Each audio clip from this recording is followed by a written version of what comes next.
He fell into a sewage pit by accident, but he never thought he'd end up a world hero. But on his way home, his body started freaking out. He began puking up some weird ass stuff. Back home, he was hugging the toilet, throwing up non-stop. Then a freezing chill hit him so hard he couldn't stop shaking. Blankets didn't do a damn thing. But here's the crazy part. When he woke up the next morning, his body was back to normal, and he felt supercharged with energy. Thinking he was fine, he just went to work like always. Showed up at the construction site, but he walked straight into a gang fight. One hit sent him flying off the 38th floor.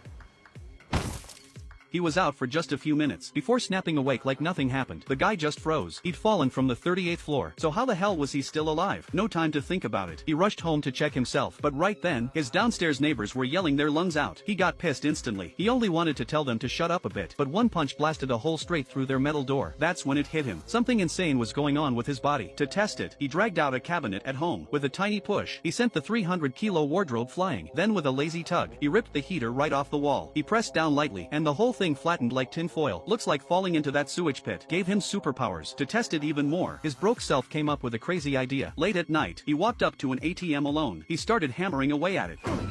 And somehow he ripped the whole machine, hundreds of kilos, straight out of the wall, then carried it home like it was nothing. With cash in hand, he hit the convenience store for all the ice cream he loved. He stuffed his fridge to the max. Then he went to change the bandage on his shoulder. But to his shock, the wound was completely gone, and his muscles looked even more jacked. While he was still freaking out, a scream exploded from next door. He stepped outside to see what was happening. He walked out slowly, and saw a bunch of thugs messing with his neighbor. He'd always been a quiet, timid guy, so he didn't dare jump in. He pretended he didn't see them and headed downstairs. But the gang leader didn't like his attitude. He slapped him right across the face, but he had no clue. That slap would be the biggest mistake of his life.